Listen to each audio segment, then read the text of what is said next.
Yo, this is Rock Pantilla, the danger.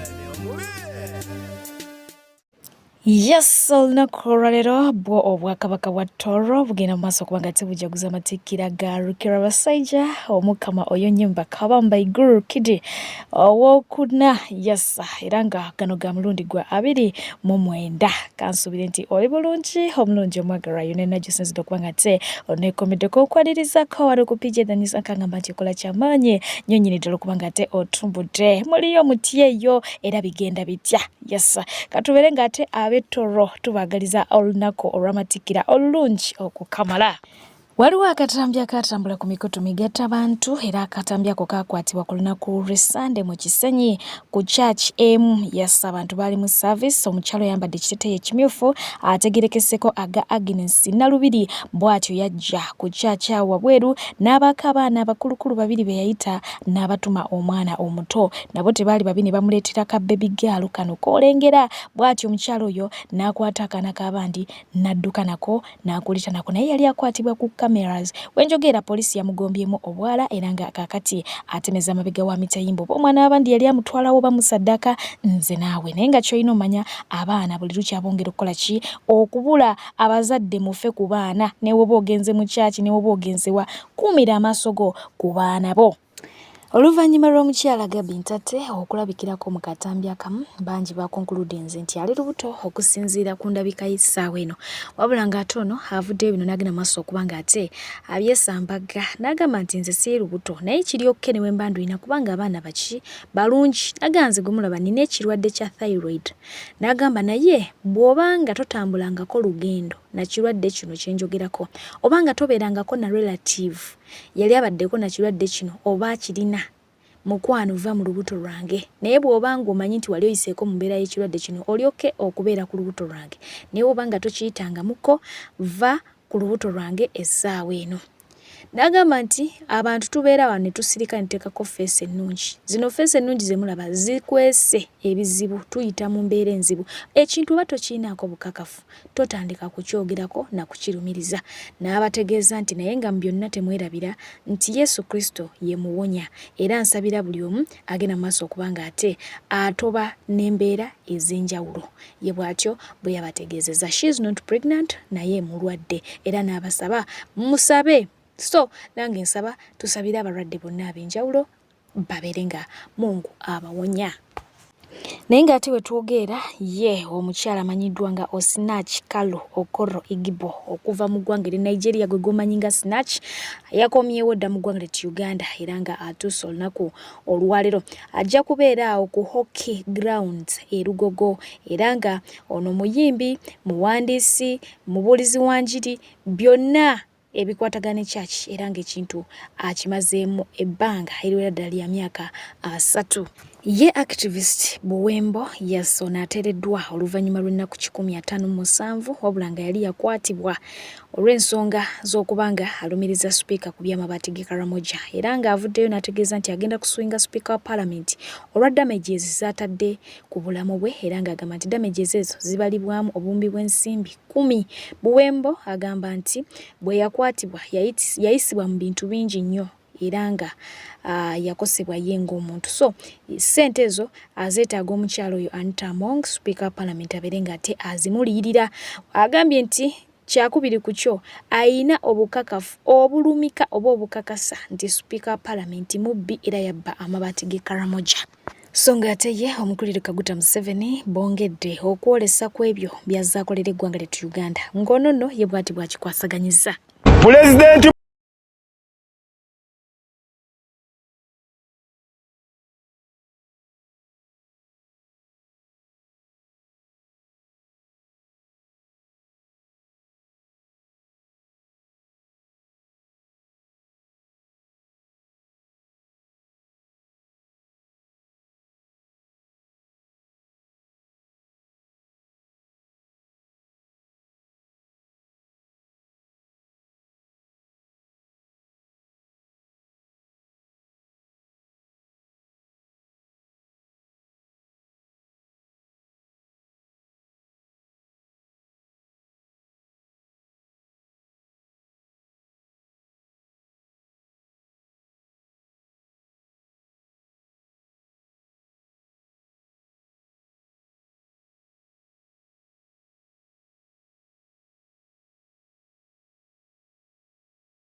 Uganda.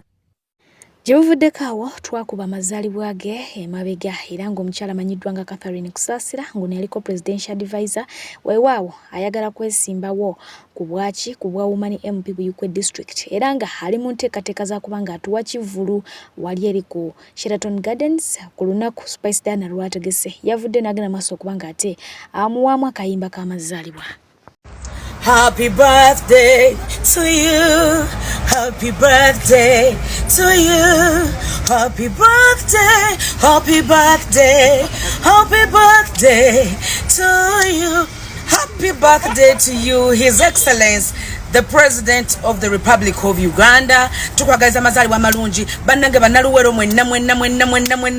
buli mutu weruwero n'emirirwano mwenna mujje tudigide tucakale nga tukuza amakuzaalibwa g'omukulembeze w'eggwanga omulungi w'abangi jjajja omubwati mukwano gw'abangi omulwanyi banaye mujje. Happy birthday to you, His Excellency. Abayimbi tugenda kubeera bangi nnyo. Abamu kuba NUP basatu ku bo baateereddwa. Balamu yavuddeyo n'agenda maaso okuba ng'ate yeewaanira mu kubeera emabega wa kino ng'agamba nti omulimu gwe agutandiseeko nga bwe yasuubiza nti yabasuubiza okuyambako aba NUP okusobola okulaba ng'abantu bano bonna bateebwa naye n'abagamba nti bintu bya process bigenda mpolampola naye ono yagenze maaso okuba ng'ate agamba mbu baakubateera mu mitendera okusinziira ku misango gye bazza abazza emitonotono be baasoose okuba nga bavaayo naye mbu mulimu n'abo abatemu ab'ebijambiya abo nabo bajja kulaba butya mbwe babakwasaganya wabula alumiriza Bobi Wine okuba nti mbwe yali emabega w'ebikolobero bano bye baakola ebyabasibisa. Weewaawo Jennifer Nakangu Bifulufiga yasinzidde ku Soul TV n'agenda mu maaso okuba ng'ate ayongera okulumiriza Bobi Wine nti ye yalagira oba yalagira abantu bano okubaako ebikolwa eby'ekitujju bye bakola eri eggwanga naye ng'ajjukira nina gwe nakutuusaako emabega yayongedde okuvaayo n'alumiriza Fulufiga okugulirira abavubuka bano n'okubasuubiza ebingi okwabadde n'okubata okuva mu kkomera okusobola okuba nga bakola oba boogera ebyo byayagala babeere ng'ate boogera. In short aba NUP bagamba eno blackmail naye nga ye Fulufiga ayongera okukakasa n'okukkaatiriza nti Bobi Wine ali mabega wa bikolobero bino. Abakkiriza nti emisango bagize era bagambe mu kooti omwana bayimidde ne bagamba bagamba Bobi Wine yatulagira ng'okola ebintu bino era Bobi Wine ye omu ku batusibisa abantu bagamba nti Museveni yabasiba tebagamba nti gena gavumenti abaana bano tebabakwata emisango gya byabufuzi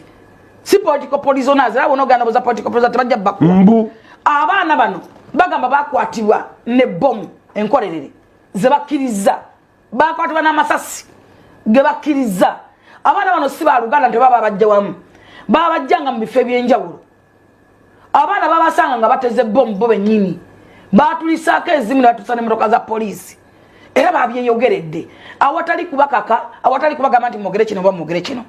gwayagala abaana b'abendi basibe oyagala basibe paka ddi Bobi Wine bana abaana badde oyagala babeere ruzira paka ddi oyagala basibe paka ddi kansa musite tuganya oyagala kaadi naye bana abaana mwagala basibe paka ddi nga gwe wasobola okugyayo Edi Mutwe ne Nubian Iri ne Dani Magiki bali ku baana bano bo baavaayo batya lwaki nga tonakwogera bewayogedde byonna yogera bana abaana baavaayo batya Bayibuli egamba nti olulimi lw'omwimba terulaba mukisa wavuddeyo n'ogamba nti akapapajo bankuba akapapajo kayingira mu ngatto yange yonna nesesebbuka kyagwanye engatto zo tezasesebbukako wadde kale nenfunako kakulaka katono nnyo wano ku mpale lwaki ekyali kikusibya ekisemi nti omugulu gwonna bino si bigambo byokoza press conference namba noyogera kubasanya noyogera kubasibe mbwa basibe abo kati bakkiriza emisango kubanga bano batumyeyo abantu babwe mukwano no jagalo bere straight forward yogera kubana kubasajja abatta abasirikale abalumanga police no teka bibo Kyagulanyi nga yeyogerera yogera kubana abalumba police ne batta abasirikale babawambako emmundu nga beekubya kukusaidiyo yogera ku ssente ze wagaana ezayitanga mu muntu ow'emitiyana kubanga gwe wakigaana bakikuyingizaamu ate nze Kyagulanyi simunenya bakimuyingizaamu n'akigaana n'ekyo n'amagye gakimanyi yagamba nze siyingira mu byakola bomu era ssente yazigaana zayitanga muntu ekyo awo awooka waawona Omukulu amanyiddwa nga wava muno Gordon yes yavudde bw'atyo n'agenda maaso kubanga ate naye asambaga ebimwogerwako nti looni zimutwala era ebyobugagga bye byonna oba investments ze zonna zaakola ziggwawo lwaki lw'amabanja. Ono yeegeze maaso kubanga ategeeza eggwanga nti ye tabanjibwa era ssente zonna eziddukanya bizinensi ze ssente ze era nga ziva mu ntuuyo ze era nga yagenze maaso kubanga asiima abaana be okuba nti baayiga emirimu ne bagitambuza era nga bagiggusa nga ye bwe yalinga abikwasaganya. So byonna ebyogerwa nti omukulu ono abanjibwa simanya looni simanya bikoze bitya agamba nti ye tabanjibwa.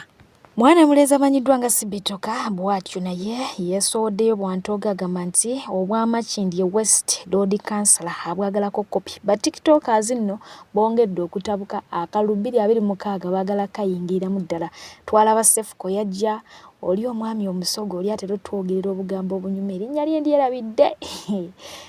bu video butambula nnyo mu lusoga oyo naye yesimbyewo side zeeyo iganga kwegamba bo ba tiktokers bali kweyongera ddala mu kintu kino. Abali ku TikTok vibes mwana muwala ono namubatuusizzaako dda era ne mubannyonnyolako bulungi nnyo nnyini ddala. Omukyalo ono yakola akalango yes akayisaawo omukulu amanyiddwa nga Mick Wine bwe yali anaatera otuuka ku kivulu kye nga alinaani ne Gravity ku lunaku lwe lumu. Weewaawo oluvannyuma lw'okukola akalango ako yakakolera mu ofiisi ya boss we era ng'atudde mu ntebe ya boss we. Agamba nti entebe enaze ng'agikoleramu videos ez'enjawulo naye nga boss tamunyiga ng'alaga nti ali free naye kwolwo we yakola akalango kano ekivulu kya Gravity ne kiflopinga olwali okudda ku mulimu yamugamba nti nnyabo sikulabanga wakakwata ebibyo wakanviira n'amugoba. Weewaawo omukulu amanyiddwa nga Mick Wine yagenze maaso kubanga atawulira omulanga gw'omukyalo ono nti yagobeddwa era we yabadde ayisa abantu okujaguza naye jjukira yategesa akabaga ak'okuba nti munange yafunye successful concert mu maka ge bw'atyo n'agenda maaso kubanga ayokya ennyama nkoko byakunywa byonna byabaddewo n'abagamba nti mwenna abayise bangi bagenze ne babanga ate banyumirwa wamu naye. Omukyalo ono y'omu ku bo ababaddeyo wabulanga awo wennyini we yafunye omukisa ogusinkana Mick Wine maaso ku maaso. Kaakati abadde bagamba nti Mick Wine amufunira omulimu kyalibanga ekintu ekyo kyakoze ki kyawedde dda. Ye Gravity omutujju wadde nga bangi baavudde ne bagenda maaso kubanga ate bamulumiriza okuseewuuka empisa era nga bagamba nti kyekyaviiriddeko gundi ye kubanga ate kola ki eflopinga ye tannazikiza muliro. Omukulu amanyiddwa nga Patrick Salvado yavuddeyo naye n'akola ki n'ayongerako eddoboozi. Yamugambye nti Gravity omutujju ebintu sometimes tebitambula nga bwe tuba tubibaze oba okitegeera naye lekeraawo kubanga ate weegulumiza n'olw'ensonga eyo nze nkuyozaayoza ku shoyo naye ate lekeraawo okukkakkanya Mick Wine shoye yatunze ku lulwe ye nga ye ate n'ekirala musanyukireko kubanga olaba bino bintu byansi mutonzi waffe yakola ki yasalawo bino nno okubyogera yabyogedde nga Gravity amaze okubanga ate addamu okuba olukuŋŋaana olulala nga sheewedde bw'atyo n'agenda mu maaso okubanga ayongera okwegulumiza nti wadde Mick Wine yabadde n'abantu ekifo mwe yakuŋŋaanyiriza abantu kyabadde kitono nnyo compared ku kikye ye ababe be yafunye abatono babadde benkana exactly n'ababadde wani ewa Mick Wine. So bw'atyo n'agamba nti asigala nga yasinga mu kintu kino. Kankweko ku bigambo bye ate tweyongereyo. Ewa Mick Wine wennyini nga tuze mu reality mukimanyi mu bannamawulire abali wano abantu abaaliyo baali basaamusaamu tegeera yalinayo nga Mick Wine kumaanyi ge era yalina okuba kati nga ttante attambuzi ye kuba aba yafuna kino tuba tukyogerako naawe aba yafuna according omuntu emyaka gyonna gy'ayimbire nga takola nkosho n'agala okukozesa opportunity eri politics engeri gyagudde mu ndongo n'afunayo abantu be yafunye alina okudda mu kona flag awage naye ebyo tekitegeeza mbu ansobola Everton bwekuba Arsenal oba Man U oba Man City tekitegeeza mbu esobola Man U oba Man City lega timu nene esigala nnene otegeera omukisa gusooka era nga mubi otegeera Cristiano n'atawangula World Cup mu kaaliya ye yonna naye tekitegeeza mbu si waakabi kati kyange kyatuuseewo bangi baselebratinze naye tekinjigyako mbu esimu yalina gikendeeza ekyo tekinjigyako mbu sirimuka ndimuka kuba ebino ebintu mbikoze emyaka mingi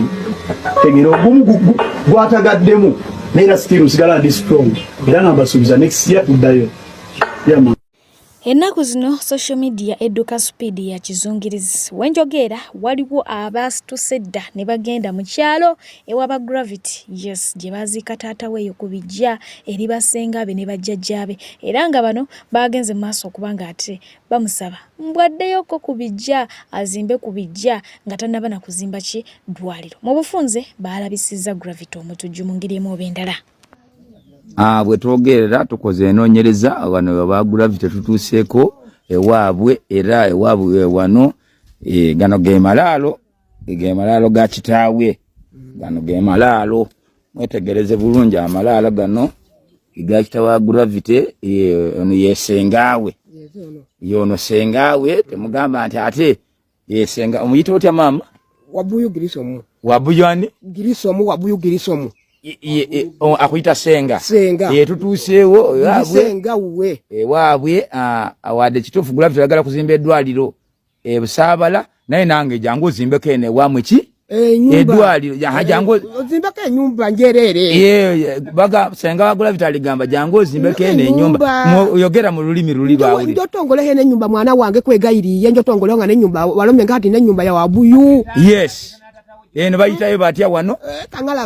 Kangalaba esenta ate bagita batya esenta Nalusaga tutuuse eno ye nyumba ya senga aligamba Gravity jangu ozimbeko eno ennyumba okusinga okubeera nga ine ennyumba just Busaabala wokka jangu ozimbira obuyumba ate sente olina jangu ozimbeko eno waka amayumba entaana twagiraze edda entaana bagirabye naye tagakuddaabiriza bagizimbeko n'akayumba waggulu yes entaana yeeyo so Gravity eva mu malala g'oliko e Kampala n'abantu beno bakola ki bakwagala mubulira balala bamwagala eno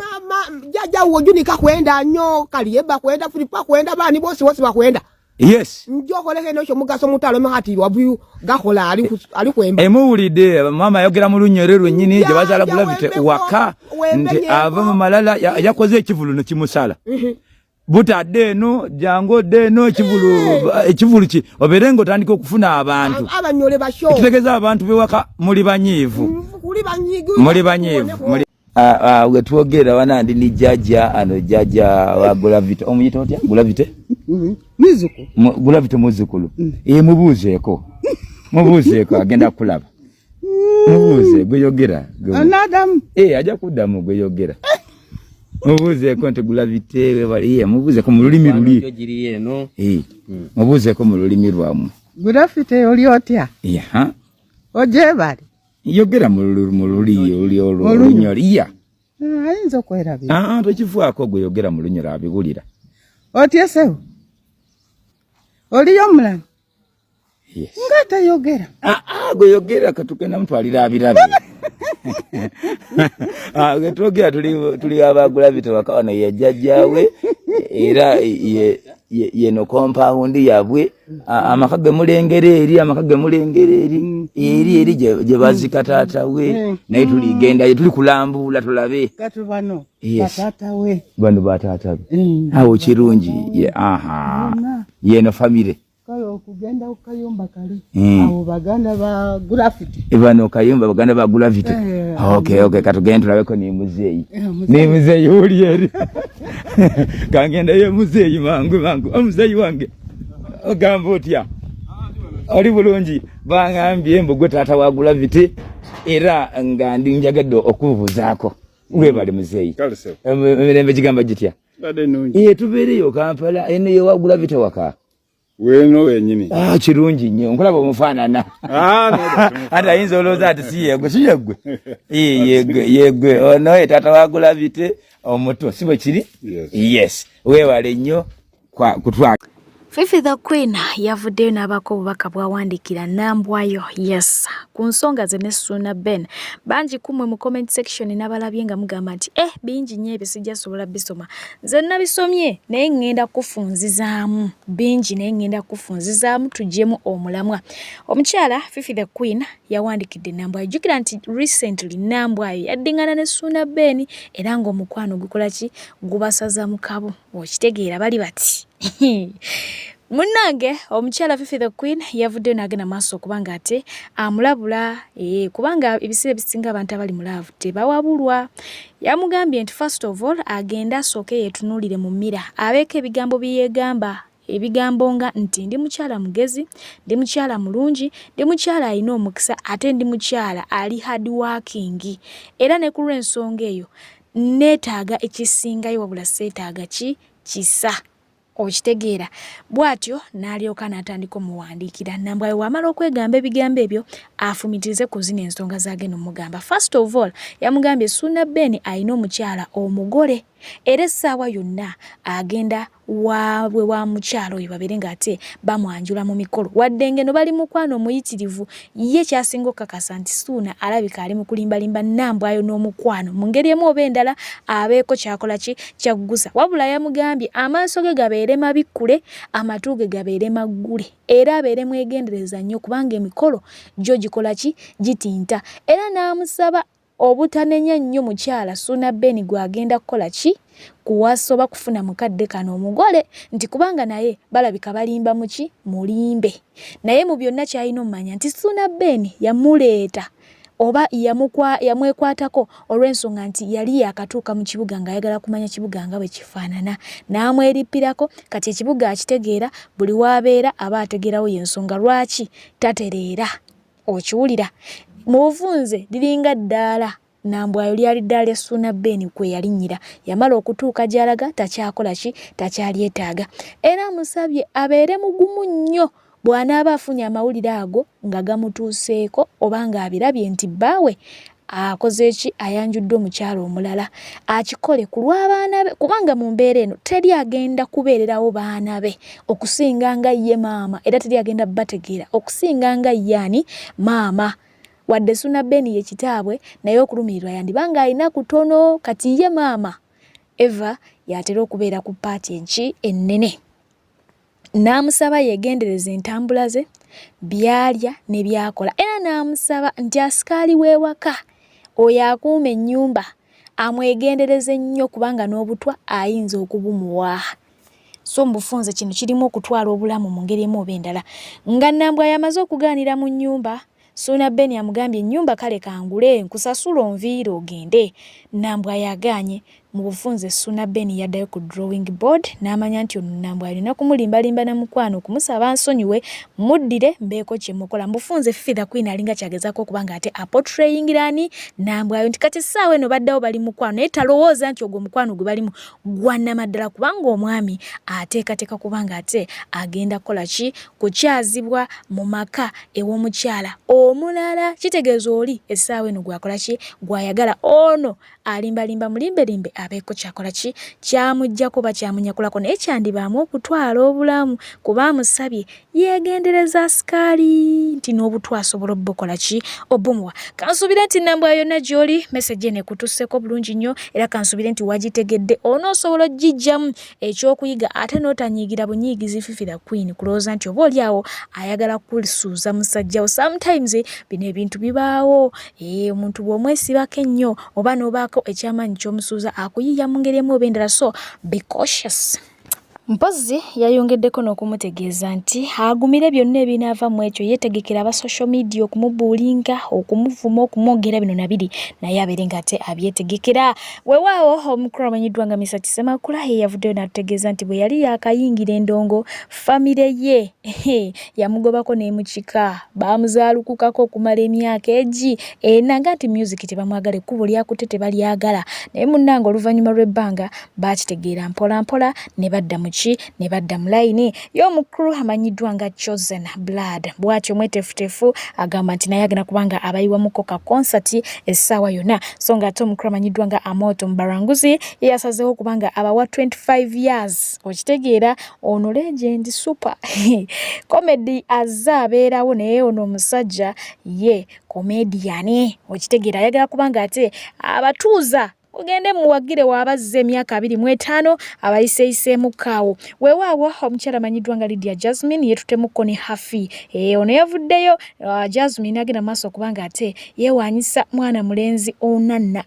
omutegedde oyo omukwasi w'omupiira ono nno yamuvudde kyokka omwana oyo nana ono yamugambye zunga mpola naye nga bano kyemmanyi bakyali simanyi oba zunga mpola yagimugambiddemu ango ki oba n'oli yeepikira I don't know naye nga kyekyo kyabaddeeyo ku mukutu gwa X. Eyo gye mukabira nti laavu yabasala ye Bad Black azina gudi gudde anti munange Slim Zazze yavuddeyo n'abira ng'ate amusiima naga nti bannawe kubeerwa amazima si kwepanka si kweraga naye mwana muwala ono mpulira mwagala ebyannamaddala n'ebigambo byennyini tebisobola kuba nga tebittottolo oba binnyonnyola ekyo kyempulira gy'ali wabula nzize kusiima olw'omukwano ogwo gwampa n'ebbanga lyamala nange mukyala mugezi mukyala muyonjo mukyala ali very strong mama w'abaana no gwe mulaba alemerako anjagadde n'ebitenkanika kwegamba yavuddeyo kusiima munne bagamba siima omuntu ng'akyali mulamu tolinda akole ki agende ye yamusiimye naye nga omukyala amanyiddwa nga Zari the Boss Lady yakyayina ebizibu ku mikutu migatta bantu wano twade tuli awo ne zireeta omuvubuka mukulu muvubuka ono ng'akaaba yeekaabe buzigaziga awo agamba mbu Zari ye maama we era mbu teyasobola mulaga nsi lwa nsonga mbu yamuzaala mwani mbu mu muganda wa Ssemwanga kale yandibaddenga mulamu we Asado Zari naye alabye ne media naye nga byebyo ensonga eno tannaba kubanga avaayo kujoogerako. Mama wange ye Madam Zari yourself mubadde temundaba olw'ensonga endala yinzira okubannyonnyola olunaku lwaleero. Madam Zari oba mama wange yanzaala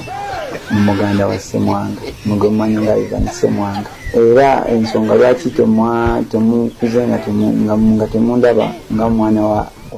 Meanwhile, ngenda kubanga ate mpunzika naye nga sinaba kuwunzika nyongera okujjukiza nti Sheikh Ashraf oyo nabeera musomi wa dua ajja kusomera eddua munange byonna bibere nga bitaata ebikutte kyenjogerako oba okitegeera bulambalamba naye nkujjukiza nti for airport pickup sweetheart darling mukwano jango beregate owagirako nze mamiyo wali wonna ku ground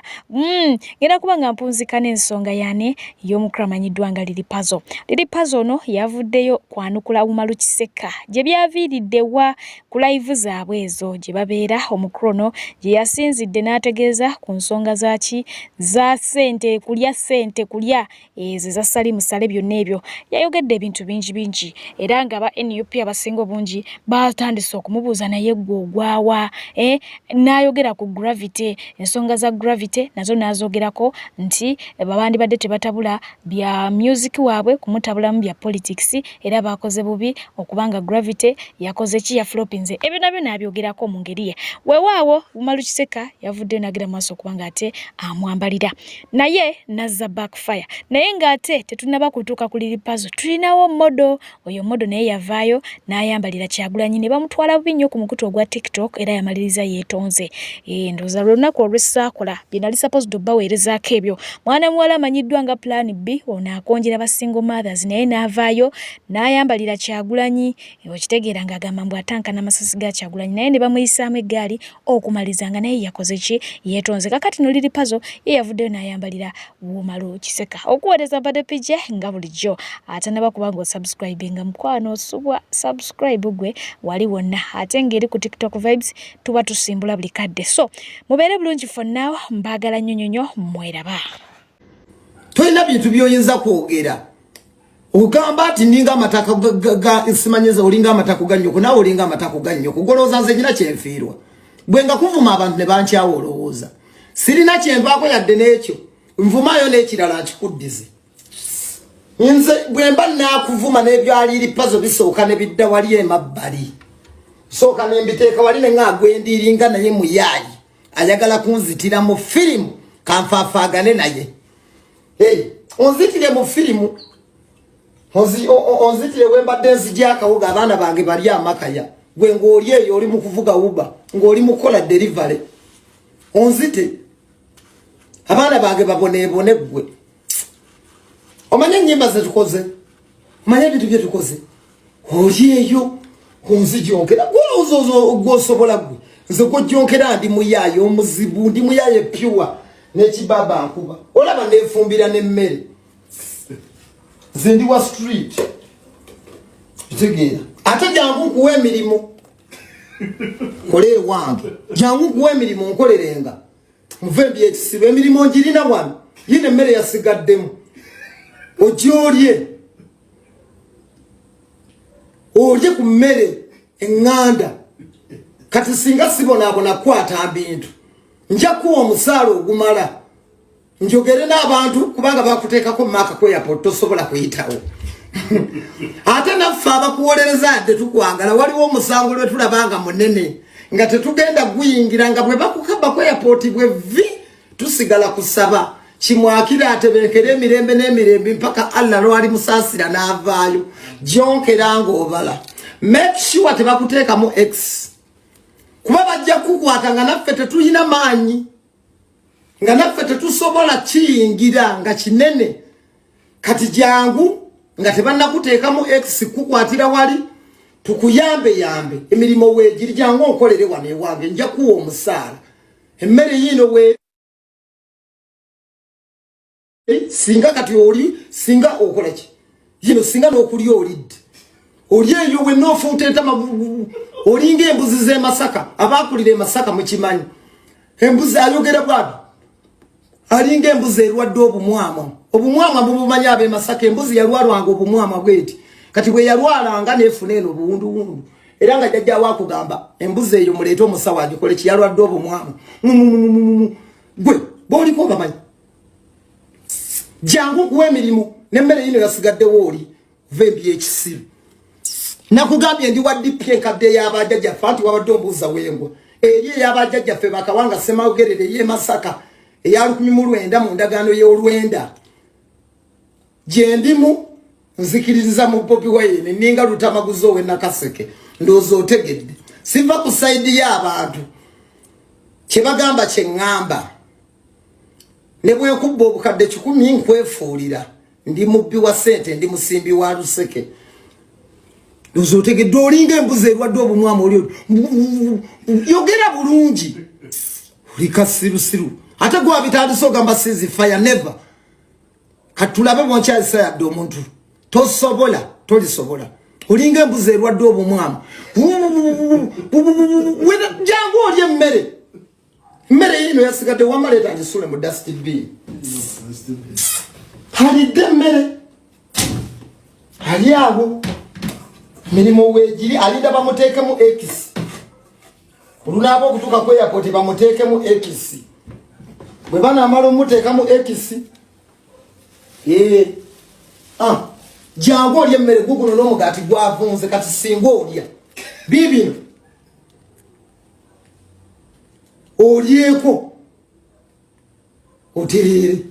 otegeere guguno gwavundidde wano kati singa obadde kyali wange singa okomawo toli kulyawo kifo ky'okujja olya emmere olya eyo ofunta butamu olinga embuzi erwadde obumwama toddangamu kumanyira liri pazo gwenno wanaani yali ammanyidde n'awangula ojja kuddaawo nno gwe weerimbe n'akakyere kabaddewo wandize n'olyako bolowooza oyinza okunkyayisa abantu oyinza okunzijja ku nnoobu bolowooza oyinza okunzijja ku nnoobu oliri pazo mmujja ku nnoobu mbwoyonoona byenzimbye komanyoko olinga n'amabina ga maama otumbaavu jangu nga tebannakuteekamu X kuba bali bagenda kuteekamu X ate bagenda kukwata bwe banakwata naffe tetujja bisobola bijja kutulema tuleke tusigale kwagaliza mpaka lwe banaamutaka tumusabire balyoke bakuwewenyula emiggo kintu kya bulabe nnyo eri omwami yenna ng'olina obubonero buno wammanga naye ate n'osalawo kubusiriikirira omwami ng'ofuyisa kumukumu naddala mu biseera ebyekiro oba kye tuyita frequent urination during the night omwami ng'olumizibwa mu ndira oba kye tuyita low abdominal pain omwami nga tokyasobola kusibwa musulo oba kye tuyita inability to hold back urine sako n'omwami nga oba buukirwa ng'ofuka oba kye twandiyise burning sensation during urination obubonero bwonna bwonna bulaga nti prostate gland yo yagaziwa era ku advanced stage muvamu ekirwadde kye tuyita prostate cancer kale n'olwekyo wandibadde weefunira prostate lax capsules ku namba y'essimu eno 0708 786 53 oba 0760 77 16 01.